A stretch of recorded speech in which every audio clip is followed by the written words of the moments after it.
प्रिय विद्यार्थियों, आज की हम क्लास शुरू कर रहे हैं वही सामाजिक समझौता सिद्धांत के संदर्भ में।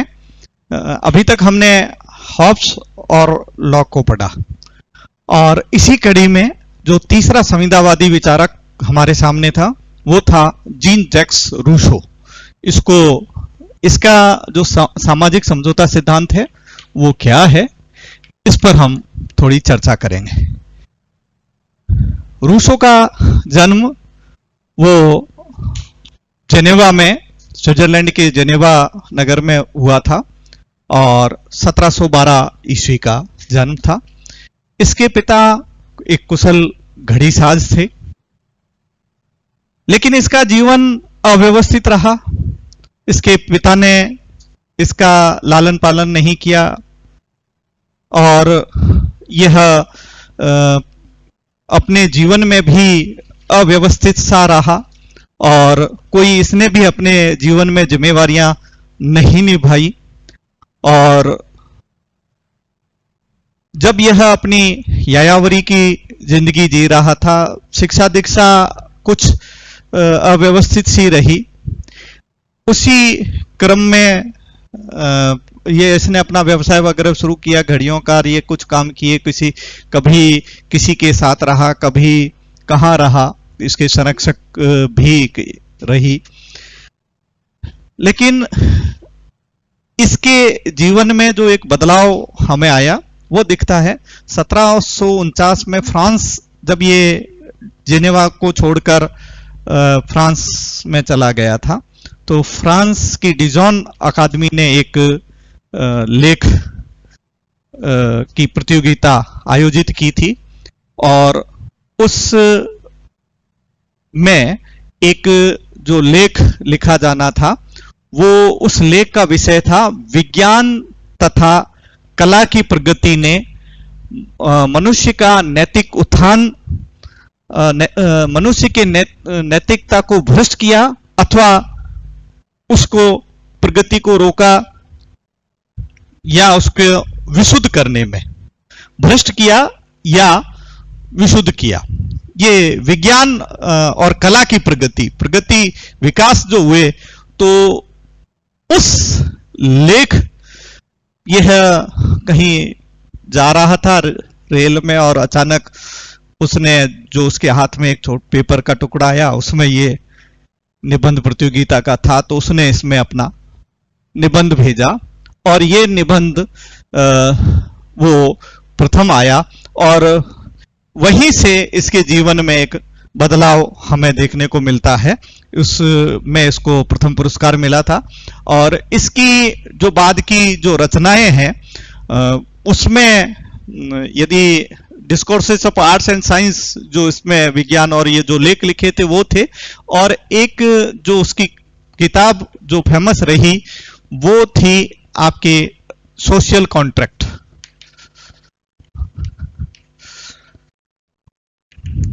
और एक उसकी थी एमाइल। ये किताबें प्रसिद्ध रही जिसमें हमें उसके ये राजनीतिक विचार पढ़ने को मिलते हैं। हमारा यहाँ मूल जो हम विषय पढ़ रहे हैं वो है हमारा रूसो का सामाजिक समझौता सिद्धांत। और इसमें जो हमें दिखाई देते हैं रूसो का सामाजिक समझौता सिद्धांत, और इसमें जो हम शुरुआत वही यहां मानव स्वभाव से करें जो हमने पहले के विचारकों में भी किया है। तो रूसो ने जो अपने लेख लिखे थे डिजॉन की अकादमी में, जो विज्ञान तथा कला की प्रगति ने मानव की नैतिकता को भ्रष्ट किया है अथवा उसको शुद्ध किया है, तो उससे संबंधित जो बाद में भी एक प्रतियोगिता हुई थी तो वहां पर भी उसने एक लेख लिखा था। तो वहां इसने मानव स्वभाव की जो बात कही है वो ये कहता है कि आदिम जो मनुष्य का स्वभाव है वो एक तरह से स्वाभाविक रूप से देखा जाए तो निर्दोष प्राणी का जीवन जीता है। यहां ये व्यक्ति जो है वो निर्दोष है। ये इसका स्वभाव बहुत सीधा है, वो उसमें छल कपट दुर्गुण जो है वो यहां नहीं दिखाई देते हैं।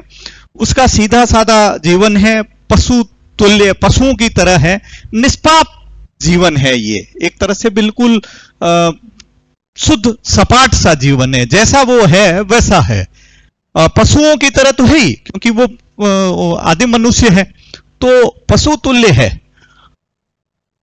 जैसे पशु नॉर्मली होते हैं, तो यहां पर उसने उसको निष्पाप कहा है, कोई पाप नहीं है, निर्दोष है, साफ सपाट जीवन जी रहा है। और यहां उसके उस समय उसमें न तो नैतिक अनैतिक का विचार है, न कोई किसी भी प्रकार का कोई छल कपट है, बुद्धिहीन प्राणी है, बिल्कुल सीधा साधा सरल व्यक्ति, जिसको उसने जो एक नाम दिया था वो नाम दिया था आदर्श बर्बर।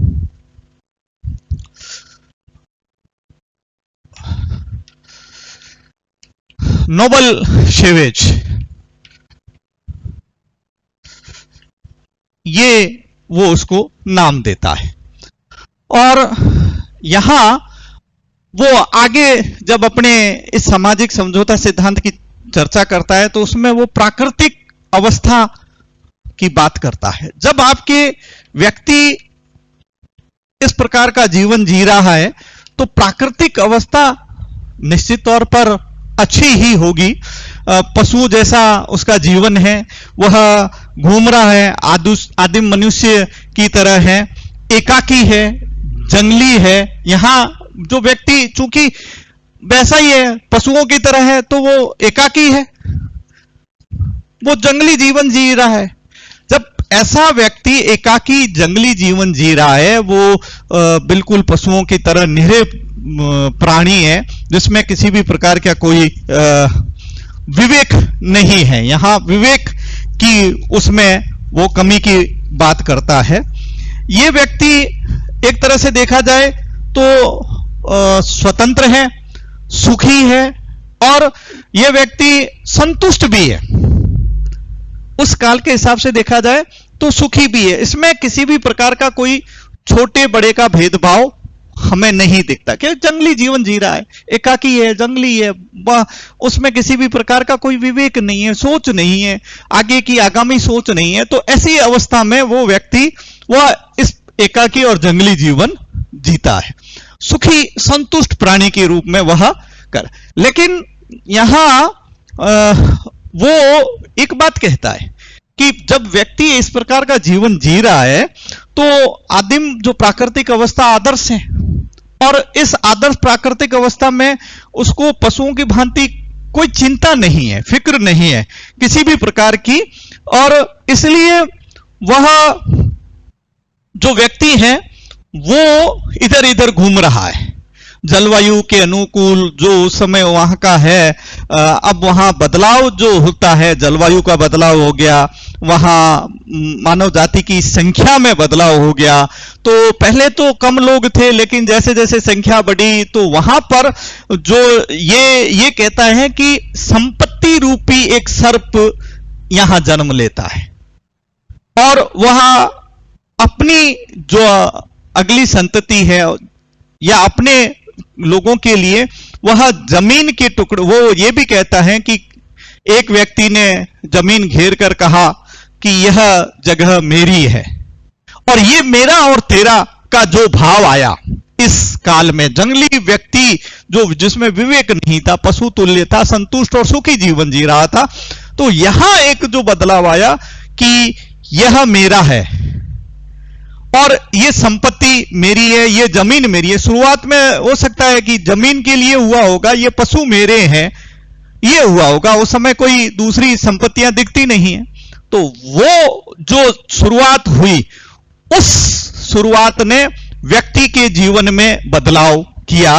और ये जो था कि उसकी जो सुख शांति, जो इस प्राकृतिक अवस्था में जो स्वभाव से सुखी व्यक्ति था, वो यहां पर काफूर हो गई, उड़ गई, साफ हो गई, और यहां फिर वो जो संघर्ष है वो जन्म लेता है। यहां धनी निर्धन, अमीर गरीब, और ये जो लूट खसोट, चोरी चकारी, जिसको हम कहते हैं दुर्गुण, जो वो कहता है कि यहां उन्होंने जन्म लिया। प्राकृतिक अवस्था में जो व्यक्ति ये मेरा है, ये जो संपत्ति, अब वो चाहे जमीन हो, चाहे वो पशु हो, और उसको जो जन्म था, वो प्राकृतिक अवस्था में यहां वो बदलाव की बात करता है कि यहां पर व्यक्ति का जीवन से सुख शांति वो नष्ट हो गई, समाप्त हो गई। और इस प्राकृतिक अवस्था में जो हत्या और अन्य अपराध और ये सारे जन्म लेते। अब वो ये कहता है कि इस प्राकृतिक अवस्था को समाप्त करने के लिए व्यक्ति सामाजिक समझौता करता है।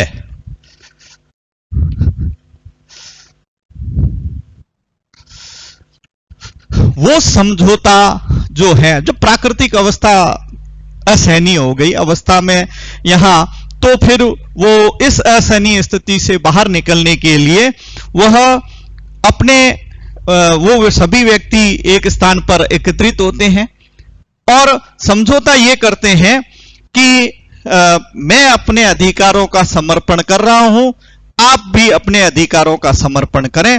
और ये जो समर्पण था वो संपूर्ण मानव समाज के लिए, वह संपूर्ण मानव समाज के लिए वह अपने अधिकार समर्पित करता है। वह किसी एक व्यक्ति के लिए नहीं कर रहे हैं, वह जो समर्पण है वो संपूर्ण मानव जाति के लिए, मानव समाज के लिए, जो वहां रह रहे हैं सभी लोगों के लिए है। वह उनके लिए अपना अधिकारों का समर्पण करते हैं। और ये जो है वहां वो जो यहां जो वह बात करता है वो कहता है कि इस समर्पण से सभी व्यक्तियों की एक सामान्य इच्छा, जनरल विल, सामान्य इच्छा, ये उसका जन्म होता है। और ये सामान्य इच्छा जो है वह वैसे इसका प्रतीक जो है वो जनतंत्र का प्रतीक है। और इसमें जो सामान्य इच्छा का जो जन्म हुआ कि मैंने अपने अधिकार वह इस मानव समाज को सौंपे, और मानव समाज का सदस्य होने के नाते वह उन्हें पुनः प्राप्त कर लेता है। तो ये जो जनरल विल है वो सामाजिक समझौता, यहां वो जैसे हॉब्स, लॉक और रूसो ने किए, वैसे ये समझौता, वो राज्य की उत्पत्ति जो यहां हुई, वो जो हम यदि बात करें, जो यहां हमारा राज्य का स्वरूप जो हुआ, जो इस प्रकार से जो राज्य इस समझौते के फलस्वरूप आया, वो चूंकि ये संपूर्ण समाज का प्रतिनिधित्व कर रहा है, इसलिए ये जनतंत्र का समर्थन करता है। वह लोकतंत्र की बात करता है, जनतंत्र की बात कर रहा है। और इस रूसो के इस सिद्धांत का प्रभाव फ्रांस की क्रांति पर भी पड़ा था। इसका जो लोकतांत्रिक जो क्रांतियां बाद में हुई, उनमें भी इसका असर हुआ। तो कुल मिलाकर यदि हम इस सामाजिक समझौते की व्याख्या करें तो वो यही है कि जो राज्य का स्वरूप यहां जनतांत्रिक जो आता है, और यहां लोकतंत्रीय समाज की स्थापना होती है, और लोकतंत्रीय समाज की स्थापना से जो शासन कार्य है वो सामान्य इच्छा के आधार पर ही, सामान्य इच्छा के आधार पर ही यहां उसका किया जाता है। तो जनरल विल जिसको हम आगे पढ़ेंगे वो क्या थी, कैसी थी, लेकिन एक इस सामाजिक समझौते के संदर्भ में हम इसको अच्छी तरह से समझ सकते हैं कि ये जो हमारा सामाजिक समझौता हुआ। अब देख लीजिए, यहां मैं आपको थोड़ा सा पीछे वाली चीजों को बता दूं। हॉब्स सामाजिक समझौता करता है और वो राजतंत्रीय शासन प्रणाली पर आता है। उसने राजतंत्रीय शासन प्रणाली का समर्थन किया। जो लॉक ने सामाजिक समझौता किया, वही वही इन्हीं बिंदुओं पर चला, लेकिन उसने सीमित राजतंत्र का समर्थन किया, जो सीमित शासन की प्रणाली जो हुई उसका समर्थक हुआ।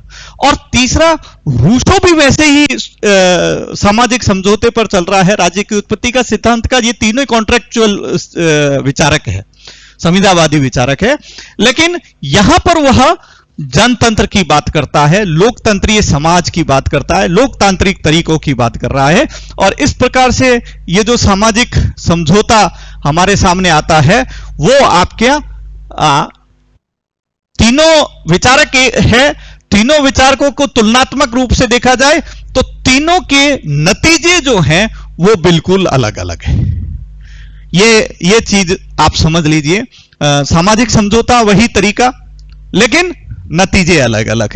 ये कई बार आपके जो सवाल आता है वो हॉब्स लॉक और रूसो के सामाजिक समझौते की विवेचना कीजिए, तो हम इन तीनों के जो सामाजिक पॉइंट्स वही हैं, बिंदु वही हैं, उन बिंदुओं के आधार पर इनकी अच्छी तरह से व्याख्या कर सकते हैं। कुल मिलाकर ये आज का टॉपिक हम यहीं समाप्त करते हैं। Thank you.